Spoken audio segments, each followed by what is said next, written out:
Sa gateway na tayo guys. Medyo hindi nga lang maganda yung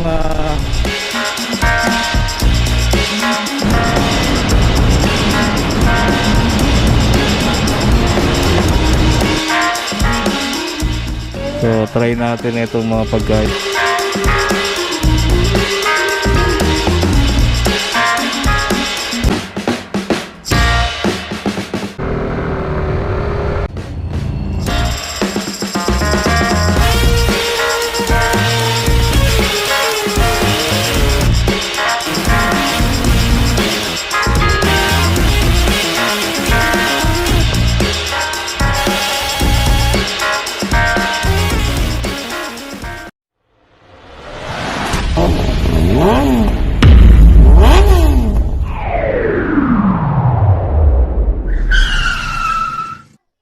G Motorvlog. Please subscribe Subscribe and like.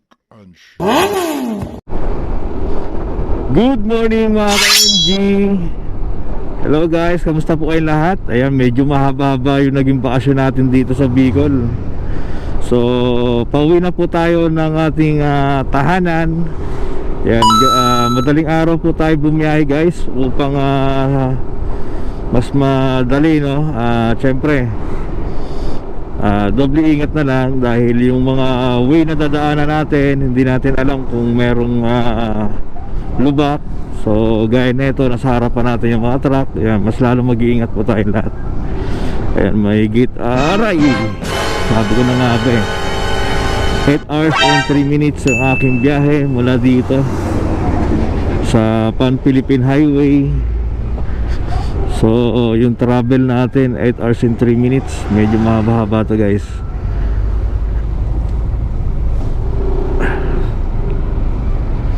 Ronaldo Andaya.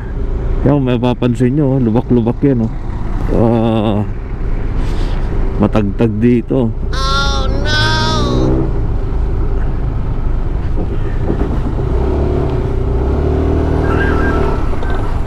Oh shit.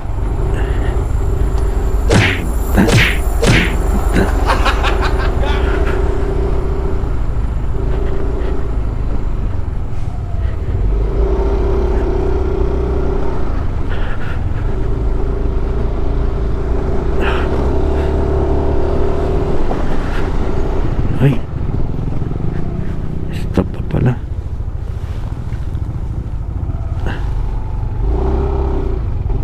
Gilid, stop pa. Ayan guys, dito tayo ngayon sa Sipokot, no? Grabe, napakapangit ang daanan dito. Kaya doble ingat, kita niyo yung mga lubog-lubog din, no? Sheesh! Ginagawa pala yung kalsada talaga rito. Ayun, dahil laglag na yun dun sa baba, sa pinakatulay. Kaya doble ingat po talaga tayo, lalo pag madaling araw. Yan, Sipokot Gaming. Ayun yung situation ngayong gabing ito. Ay madaling araw pala. Alright, so Sunday, ano ngayon Sunday na guys, kaya uwi na tayo dahil Monday meron na tayong work, back to work na ulit. Medyo mahaba-haba yung naging vacation natin dito sa Bicol, kaya all goods. Thank you Lord, no, sa gabay sa araw-araw. So kita-kits tayo guys mamaya. Yan guys, andito na tayo sa Ragay. Ang ragay ng situation ng kalsada, ganun pa rin. Medyo ingat, maraming lubak-lubak. Ayun, no? May espalto, pero matagtag. So doon lang naman sa area na yun, simula nung palabas. Pero dito, which is good naman yung kalsada. Ayan, no? So buti na lang meron tayong mini driving light. Ay baby, ayan, lubak-lubak pala rito, pati palabas. Patong-patong yung kalsada. Yan, so update ko kayo guys pag medyo medyo umaga na alas 5 na, isang oras na lang.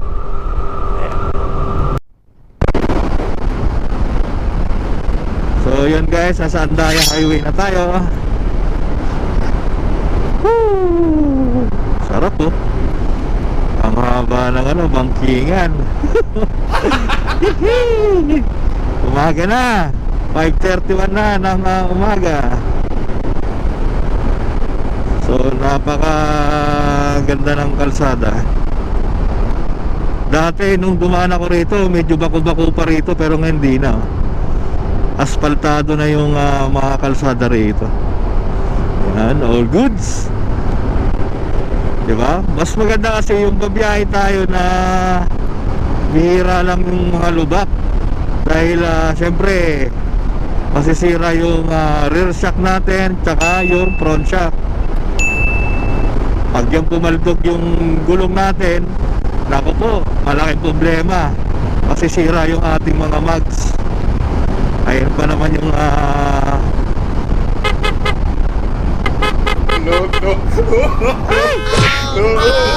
aso to.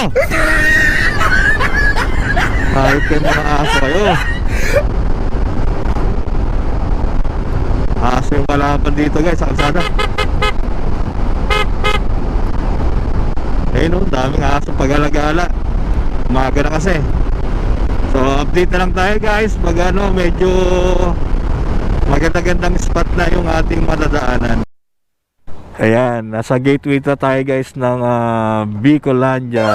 So Quezon, around 6:16 na ng morning, pakabilis.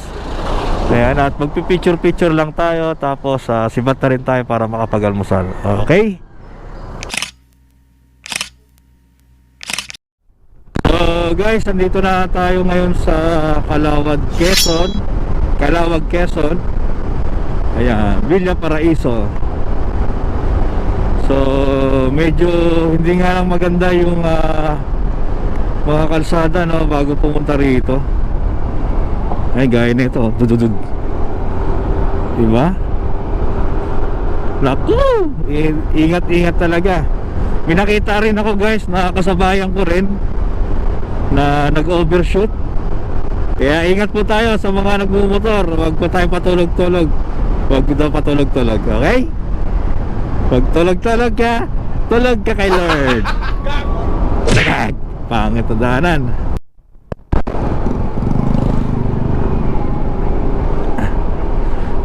So yun guys, nandito na kami sa boundary ng Calawag. Yan, Calawag, Quezon. All good. So medyo mapangit yung daanan, medyo matagtag. Pagpalabas dyan sa Calawag, sana ayusin nila yan. Yung tipong akala mo pantay no, akala mo maganda yung kalsada, tapos biglang lang may pababa na hindi mo malaman. Hala. So doble ingat lang guys talaga. Yung pag-overshoot talaga yan, hindi mo mawawala yan sa pagbiyahe mo. Kaya dapat alerto. Pag nakaramdam ka na ng pagod, yan, pahinga. Di baling mabagal ka lang basta makarating ka sa iyong paroroonan. Yan. Siyempre, ang tunay na finish line ang ating bahay. Kasi para na rin tayo nag-endurance yan, no? Gaya ng mga daanan dito. Oh, di ba? Ang pangit. Mga daanan, no? Baklo. Oh? Tinapalan lang ng mga espalto. Pero ang pangit. Alright guys, andito na tayo ngayon sa Lopez, kung saan may kita po natin itong ginagawang mga pier column. Dahil dito raw po may gagawing parang skyway. Ayan, kita nyo po yung mga daanan dito guys, oh. Diba? Busy, kaya nga meron ditong stop and go. Eh no, dito buo na oh. Eh no, ilang piraso na yung nagawa nila rito. Di ba? Dito lang yan sa Lopez, Quezon. So maganda yung mga ganitong project para siyempre medyo maliit yung daanan. Kaya gumawa sila ng ganitong mas mapapadagdag, mapapabilis yung mga biyahero. Okay? Ayan, dito sa kalagitnaan ng Lopez guys, oh.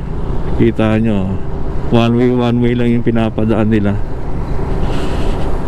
Dahil nga itong hindi pa nagagawa yung kabilang side. So dito yung side na to, yan, di ba? May nag-senyas dyan, stop and go. Tapos konting barya lang, masaya na yan, di ba? Guys, andito tayo ngayon sa Kamayan sa Dagat. So try natin itong mga pagkain nila rito. Ano ba meron dito? Bulalo, seafood, lutong bahay at iba pa. Dito tayo ngayon sa dagat na to. Ganda, di ba? Pero tingin ko sakop pa rin ng Lopez ata to. Ganda, oh. So dito tayo kakain, mag-aalmusal muna. Ayun, nandito ako ngayon sa Caltex, no, sa town proper ng Atimonan. So dito tayo sa Maynila. Ayan, dito tayo dadaan papuntang Lucena. What's up mga Philippine Looper? Ayan guys, kita tayo rito sa Old Zigzag Road dito sa Atimonan. Ayan, yung biyahe natin almost 4 hours and 13 minutes pa. Ayan, banking. Ayan, dumaan sa atin kanina yung mga Philippine Loopers. Kabababa lang nila, sayang, di ko nakunan yung ano. Ayan, puro government yung mga bumababa.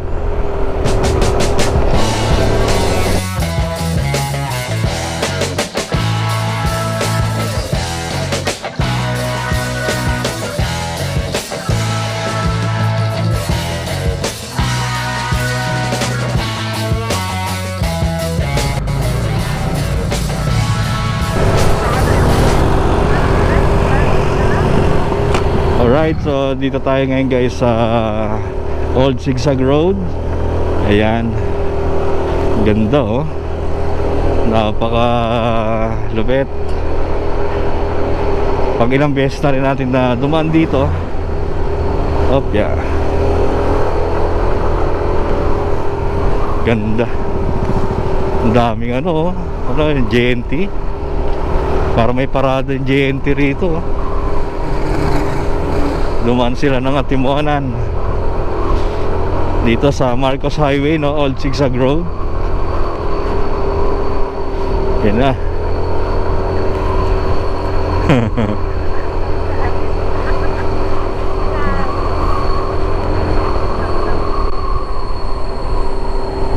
Stop.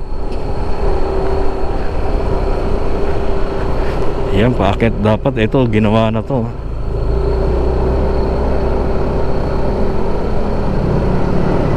Ang ganda, oh, nilagyan na nila ng mga halaman dito.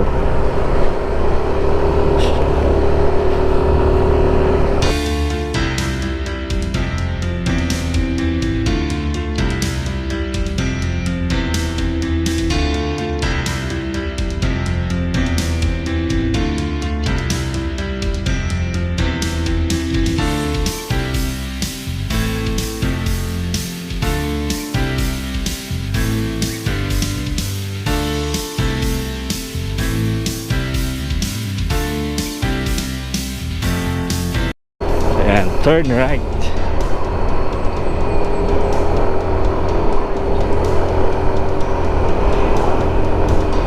Lamig dito. Maganda rito gabi. Madaling araw. Ayan guys, yung park dito. Oh, di ba? Ito yung pinapasyalan dito sa Atimonan.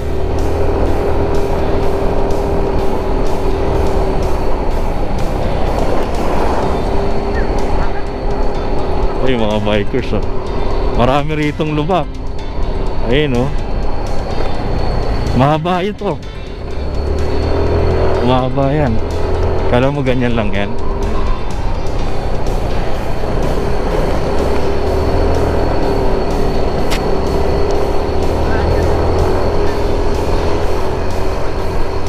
May camera. Escape the orgy.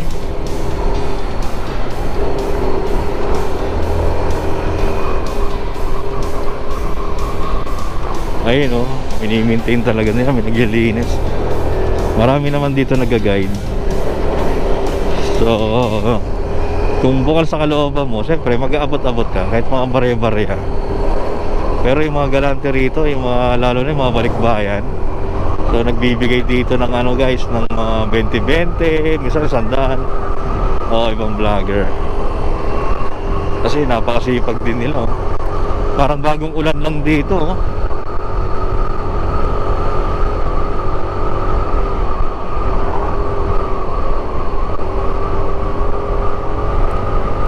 Everything I know about you. Sarap. Ay, may mga tinda silang honeybee.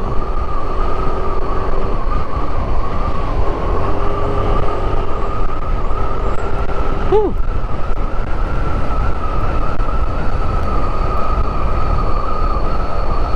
Pababa na kami.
guys, dito na kami ngayon sa Lucena. Kita nyo yung mga kalsada, oh.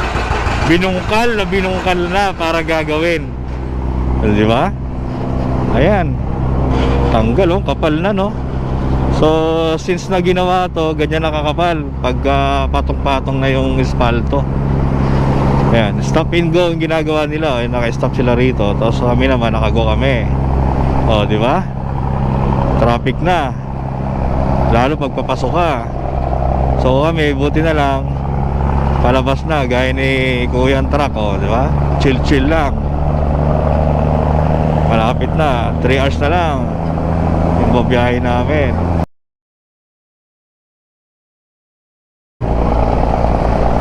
So yun, oh. So yan guys, so ito yung update natin sa Lucena. Hello sir.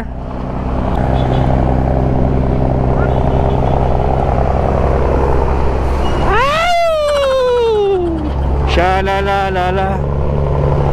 So yun guys, so Lucena na ako, at nakita nyo naman kung gaano ka-traffic doon dahil binabakbak yung kalsada at gagawin. Lucena Underpass.